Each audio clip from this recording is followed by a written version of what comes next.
Hermanos y hermanas, saludos. Una vez más estamos con ustedes por aquí, agradeciéndole al Señor esta oportunidad de seguir compartiendo, seguir meditando y reflexionando juntos en la Escritura, esperando que pues, hayan tenido una semana provechosa, que hayan tenido la oportunidad de reunirse con los hermanos en la iglesia y pues continuar ahora otra semana más del trajín, del trabajo, la rutina, pero siempre procurando recordar que vivimos en la gracia del Señor. Así que, pues, esperando que se encuentren muy bien ahí donde están y nos disponemos entonces a continuar nuestro estudio que realizamos a través de este espacio. Y recordarán que, pues, hoy nos corresponde comenzar ya de lleno con el texto de Segunda de Pedro, ¿ok? Em, ya vimos la semana pasada algunos aspectos introductorios que, bueno, ahí de igual forma a lo largo del estudio vamos a ir posiblemente pues también notando algunos de esos detalles ya en el texto como tal. Entonces, teniendo esto presente y bueno, también siempre recordándoles que pues estos estudios ustedes los pueden compartir con aquellos que consideren que les pueda ser provechoso, si pues consideran que esto es algo de edificación para sus vidas, pues también pueden compartirlo con otros hermanos, tanto pues ahí en el grupo de Facebook de la Iglesia de Cristo en Heredia, Costa Rica, así como también pues en el canal de YouTube, que es también donde vamos subiendo estas grabaciones. Entonces, eh, siempre con toda la libertad pueden compartir esto a quien quiera que ustedes pues consideren que pueda hacerle de provecho esos estudios. Y el canal que también pues ahí cuando ustedes le dan me gusta al canal, entonces ahí les llega la notificación de cuando ya está subido algún video o algún otro material.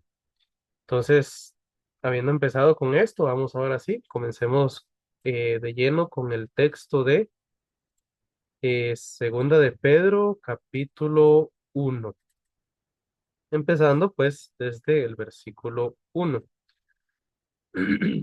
Bueno, primero empezamos entonces aquí, como en toda carta, ya pues en este punto creo que sabemos que las cartas en el primer siglo tenían una estructura muy eh, diferente, algo diferente a la que estamos acostumbrados en nuestros días. Empezamos con el saludo y de inmediato, pues, la presentación del autor. Entonces vemos que dice en los versículos 1 y 2: Simón Pedro, siervo y apóstol de Jesucristo, a los que habéis alcanzado por la justicia de nuestro Dios y Salvador Jesucristo, una fe igualmente preciosa que la nuestra.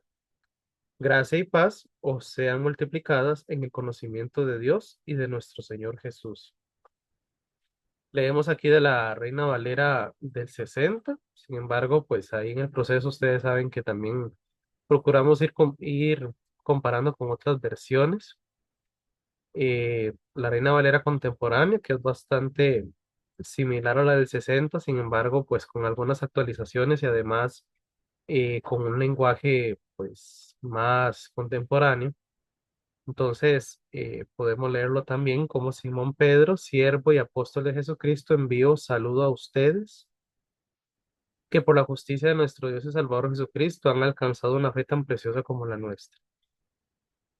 Bueno, aunque es un saludo introductorio, pues siempre hay elementos que podemos extraer como parte de nuestra instrucción y aprendizaje del texto. Primero notemos que Pedro de inmediato se presenta y es importante, creo, el hecho de notar que él menciona los dos nombres. Su nombre arameo, su nombre, eh, su primer nombre en el arameo y el nombre que Jesús le pone también después, que es Pedro. Em,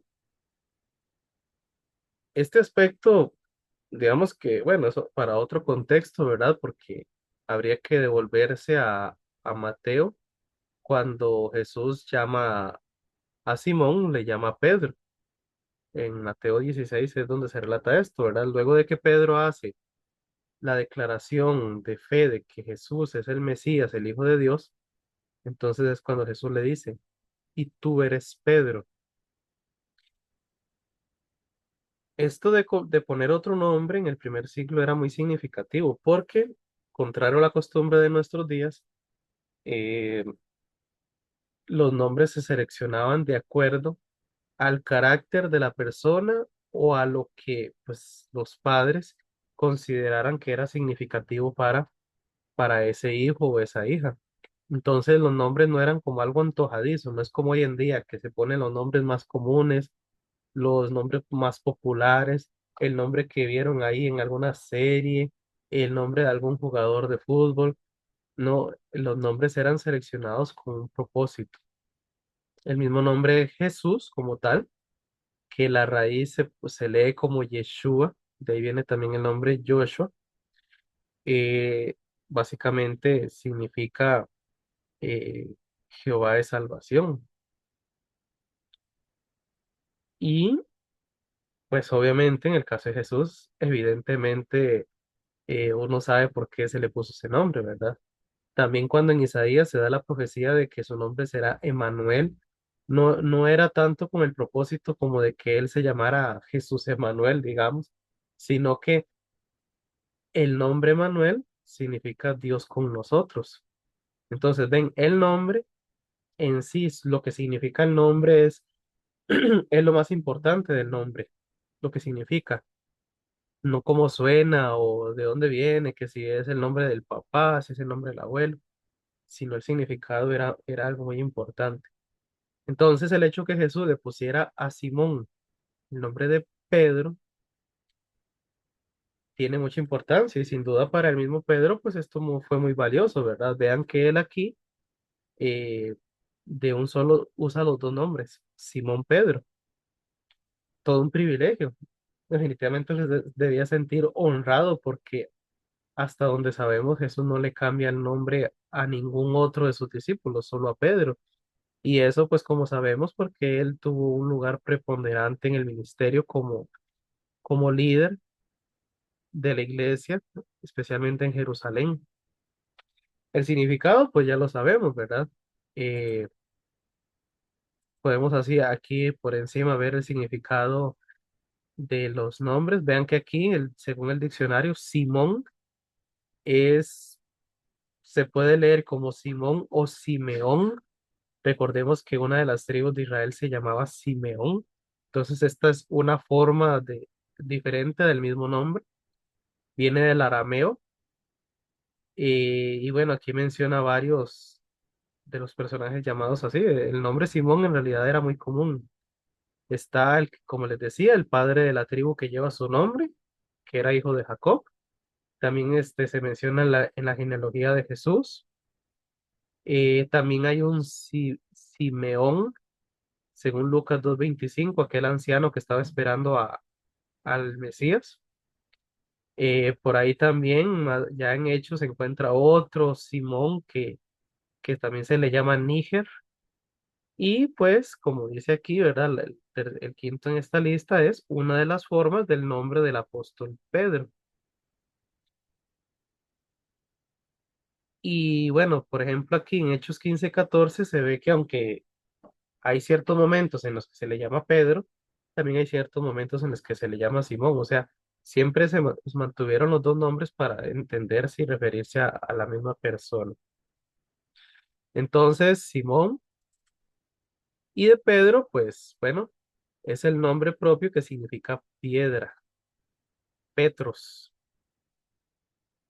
¿Qué nos dice eso de Pedro? Bueno, uno puede entender varias cosas. También, digamos que dependiendo de la interpretación de la palabra, de ahí viene la costumbre de la Iglesia Católica de asumir que Pedro era, Jesús estableció a Pedro como el líder de la iglesia en general, como el apóstol, como la base, porque si entendemos Petros como cuando Jesús dice, tú eres Pedro y sobre esta piedra edificaré mi iglesia, hay un uso diferente de las palabras en el griego. Una tiene que ver con una piedra, como en este caso es Pedro, y cuando Jesús dice, y sobre esta roca, está refiriéndose a algo más grande. Entonces, desde ese punto, desde lo etimológico, vemos que cuando le dice piedra, la piedra forma parte de un fundamento más grande, que es la roca, y la roca, pues, uno puede entender que es la declaración de Jesús, de que la declaración de Pedro de que Jesús era el Mesías. Uno podría decir que ese es el fundamento de la iglesia. De hecho, pues en sí eso es, ¿verdad? Nuestra fe y nuestra convicción es que Jesús es el Hijo de Dios, como también lo dice Pablo ahí en 1 Corintios 15, que el fundamento de nuestra fe es el Jesús resucitado. Entonces, por eso esos detalles etimológicos también es importante notarlos.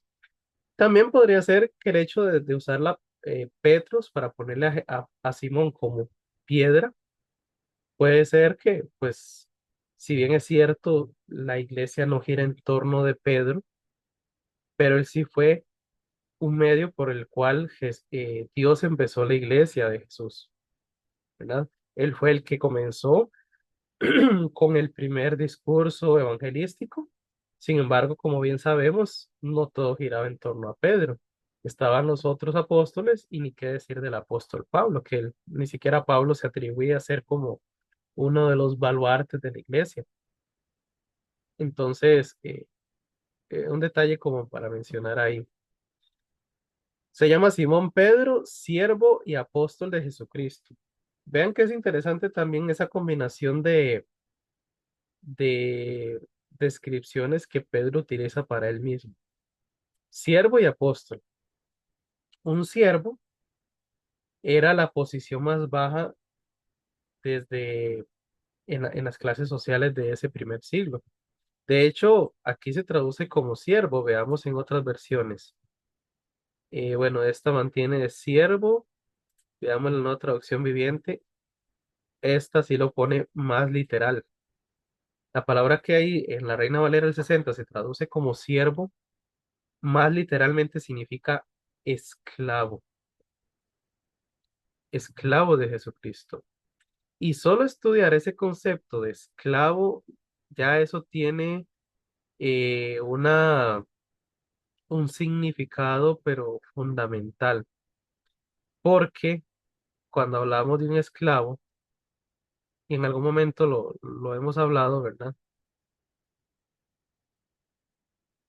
Bueno, estoy viendo aquí otra versión para ver cómo lo amplía, ver que ya esta como que lo hace más sutil, considerando que el concepto de esclavo no es muy común para nuestros días, por lo menos en este lado del mundo. Entonces pone que Pedro al servicio de Jesucristo. Pero es que un esclavo no era solo un servidor. En, solo la nueva traducción viviente se atreve a utilizar más directamente la palabra esclavo. El término en el griego, veámoslo aquí, doulos era un esclavo, un siervo, también dependiendo del contexto podía ser como un mayordomo. Vean que aquí están los otros usos, esclavo o siervo. Los que servían, los que eran esclavos en el primer siglo, no tenían voluntad propia, no vivían para sí mismos, eran una simple herramienta al servicio de su dueño. El esclavo no podía decidir sobre su vida. Algunos, pues conforme iban subiendo, por decirlo así, en autoridad dentro de la casa, algunos llegaban a ser mayordomos de la casa. Por ejemplo, recuerdo a José en su historia, cuando está en la casa de Potifar, dice que incluso Potifar lo pone por encima de todo, o sea, lo pone como el mayordomo sobre todas sus cosas, pero no dejaba de ser esclavo. Y eso se evidencia en el hecho de que apenas la esposa de Potifar lo acusa falsamente, no hay absolutamente ninguna defensa de parte de José. Simplemente va para la cárcel y punto. Entonces, por más de que fuera un buen siervo, de que era buen mayordomo, nunca dejaba de ser lo que era, un esclavo. Entonces, todo ese matiz está dentro del concepto de el esclavo en el primer siglo, alguien que no tiene voluntad y que vive únicamente para los deseos de su dueño. Entonces, el hecho que Pedro se llame a sí mismo esclavo de Jesucristo, tenemos que ver que está detrás de ello todo ese matiz. Él ve a Jesús como su amo, como su dueño, como su soberano. Él no tiene otro propósito para existir que no sea servir a Jesús.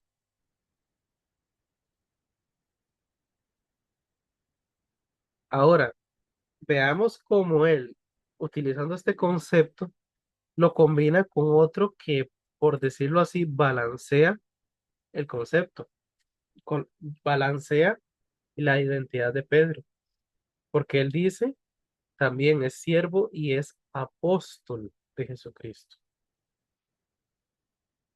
Apóstol se puede traducir como un mensajero, un embajador o un misionero. Entonces, el concepto de apóstol, desde el punto de vista general, tiene que ver con alguien que ha sido enviado, que alguien ha sido comisionado. En ese sentido, vemos que hay otros en el libro de Hechos que también se les llama apóstoles, eh, como Bernabé, Santiago, el hermano del Señor, se les llama apóstol. Incluso hay en el uso general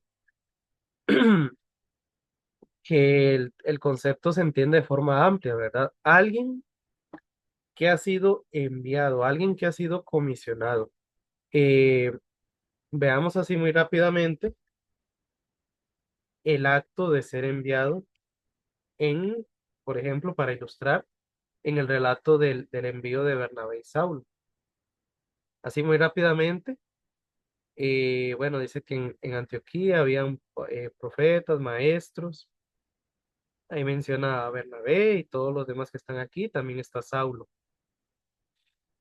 Dice el versículo 2 que ministrando estos al Señor y ayunando, dijo el Espíritu Santo, apartadme a Bernabé y a Saulo para la obra que los he llamado. Entonces, habiendo ayunado y orado, les impusieron las manos y los despidieron. Entonces, ¿qué hizo la iglesia en Antioquía? Los envió por pedido del Espíritu Santo. No se nos dice específicamente de qué manera, ¿verdad? Cómo les habló el Espíritu, ya ese es tema para Hechos 13. Pero lo que quería referirme con esto es que ese es el acto en sí de lo que significaba, digamos que, diciéndolo así muy literalmente, apostolar a alguien, era enviar.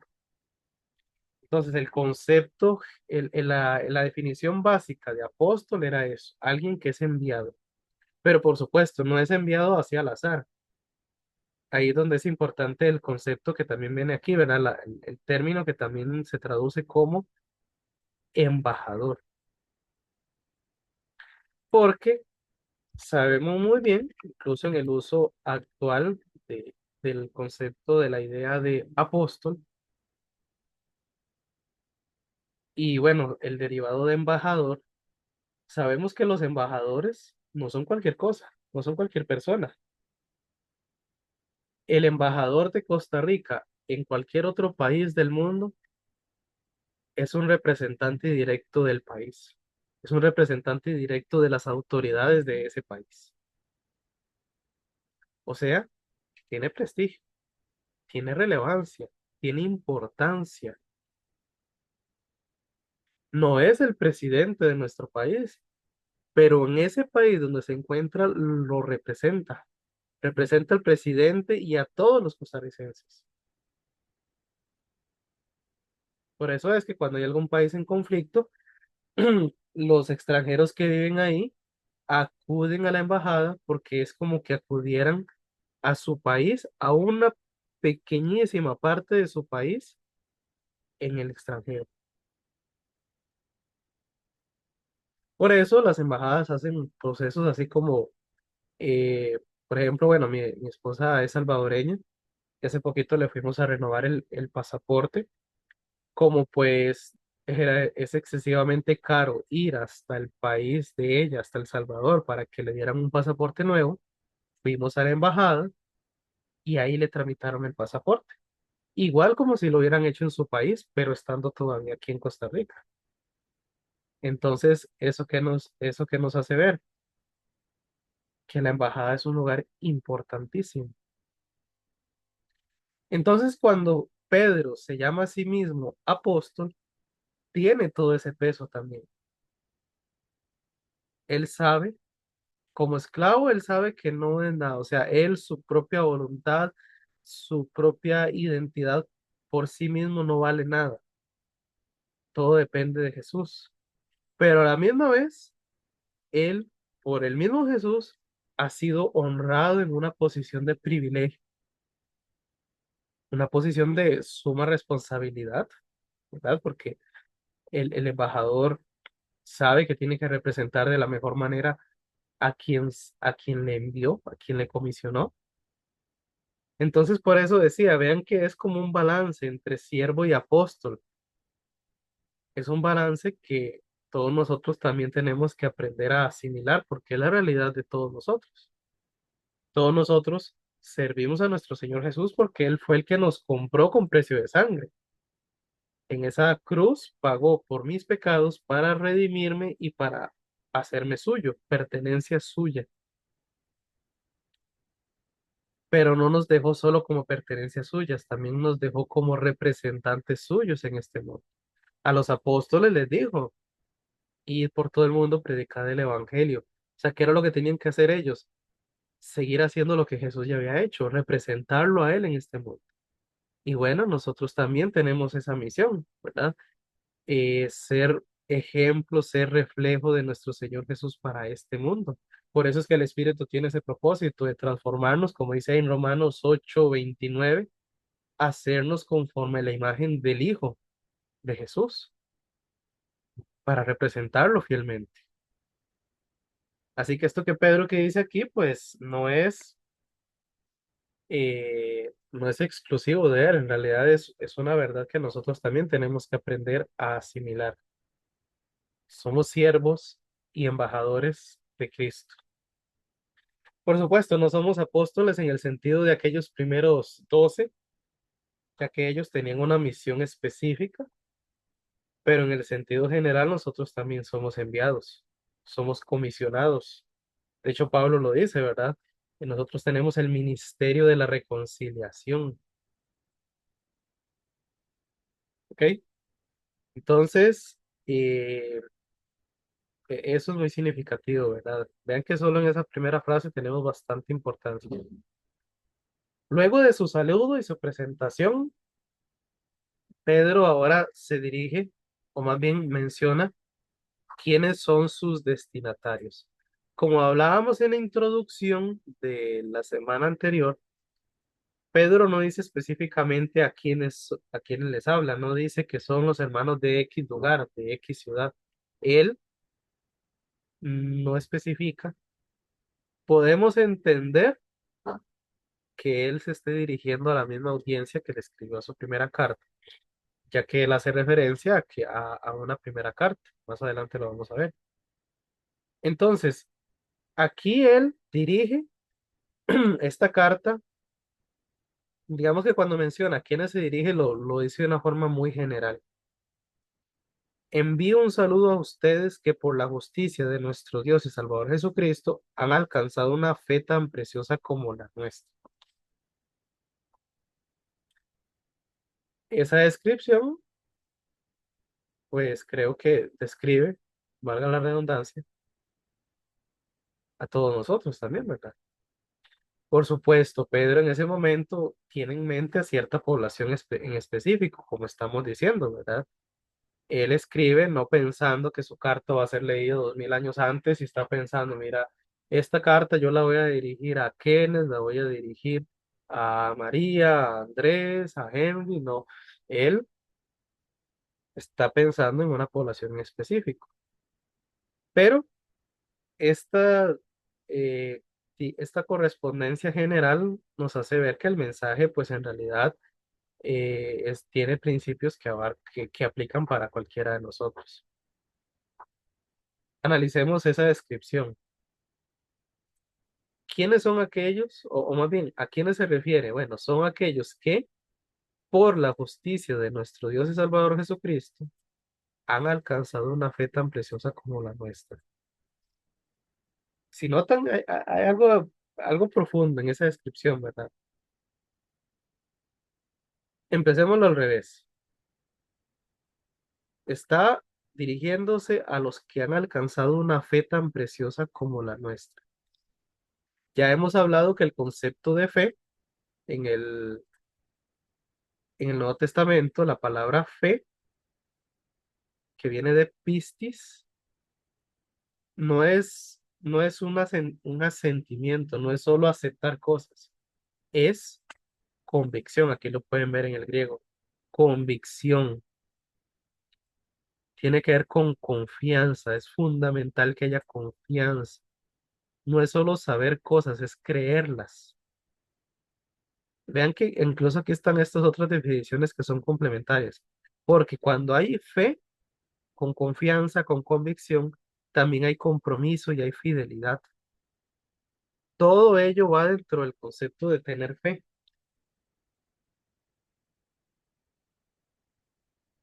Entonces, no describe a cualquiera tampoco. Describe a aquellos que también, como dicen Hebreos 11:1, los que tienen certeza de lo que se espera y convicción de lo que no se ve.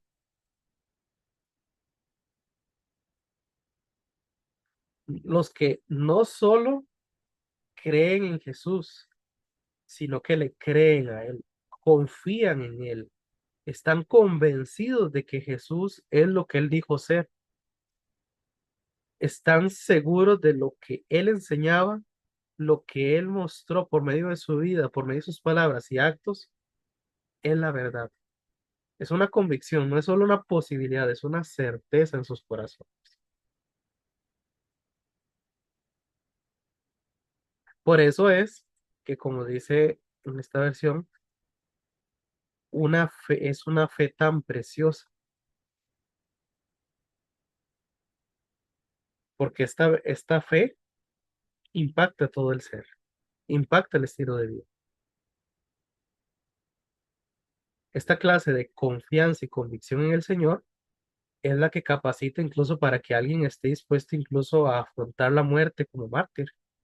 Eso fue lo que motivó a los creyentes del primer siglo que eran perseguidos y que pues los obligaban a que renegaran de su fe y ellos decían, no, prefiero morir antes de decir que es mentira lo que Jesús dijo, negar lo que creo de él, porque es que para mí es una convicción, es lo mismo como decir que el sol sale del este y se acuesta en el oeste, para mí es una certeza absoluta, aunque sea invisible, aunque ni siquiera yo lo tenga aquí al frente a Jesús, yo estoy convencido de él.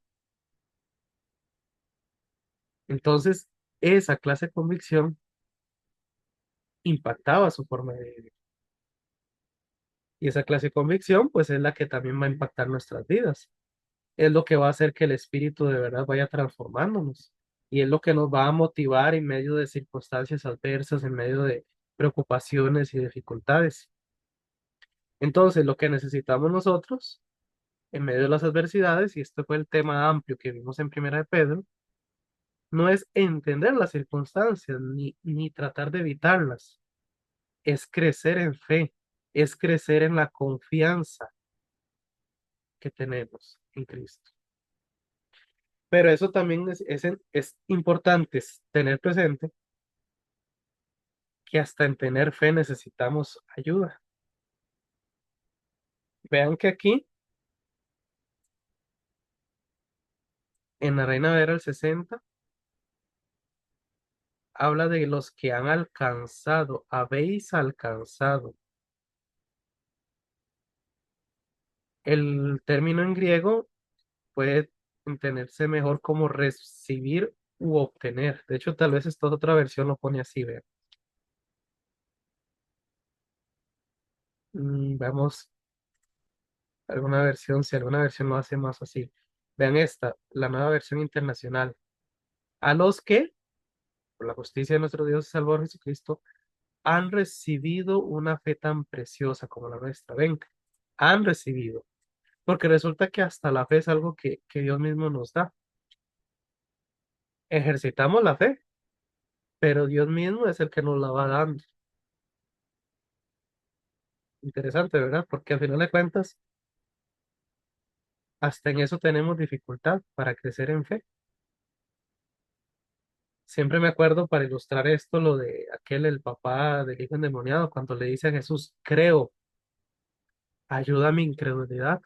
¿Qué está diciendo ahí? Él cree en Jesús, pero sabe también que su creencia todavía es débil, todavía es frágil y necesita que Jesús mismo le ayude a creer. Creo que es algo que también es parte de nuestro hábito de humillación y de sumisión a Dios, es también reconocer que hasta eso nos cuesta, confiar en Él y pedirle que nos ayude también en esa debilidad. Gracias damos a Dios por el Espíritu Santo, porque Él está justamente para ayudarnos en esa debilidad, ¿cierto? Entonces también damos gracias de que tenemos una fe tan preciosa como la nuestra. ¿Quiénes son esos nosotros que se refiere Pedro? Bueno, posiblemente a toda la comunidad de fe. Una fe como la que nosotros tenemos, dice Pedro, refiriéndose a él, a los apóstoles, a la iglesia, en cualquier lugar del mundo. Todos compartimos la misma creencia en Jesús y todos estamos en un mismo proceso de crecer en esa confianza y en esa certeza de nuestro Señor Jesús.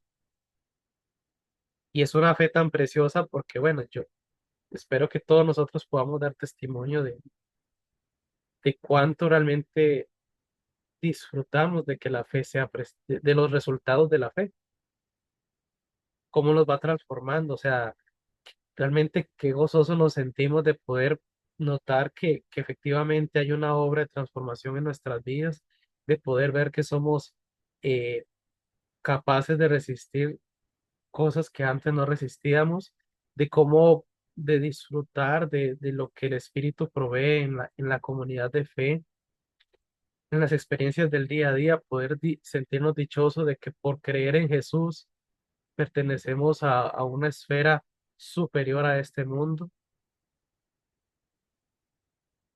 Todo lo que nosotros tenemos en Cristo hace que esta fe que tenemos sea tan preciosa, porque qué privilegio que nos da, qué privilegio que tenemos y qué gozosos podemos vivir. Bueno, vamos a dejar por aquí este estudio de hoy para no saturarnos tanto. Vamos a continuar el día de mañana, Dios mediante, con esta introducción, estos primeros versículos de Segunda de Pedro. Entonces vamos a dejarlo por aquí. Si gustan, entonces oremos. Padre, Dios nuestro, gracias te damos porque a través de la enseñanza recordamos que somos privilegiados en ti. Tú nos has dado identidad y propósito. Y aunque sí, nunca podríamos colocarnos en un lugar de eminencia que solo te pertenece a ti, pero a la misma vez nos has privilegiado con estar en lugares celestiales contigo. Y gracias te damos por ello. Ayúdanos de verdad a vivir, practicar cada día la confianza y la alegría de este privilegio. Gracias, Señor. Te damos en Cristo Jesús. Amén. Nos vemos mañana, Dios mediante. Un saludo muy cordial y bendiciones.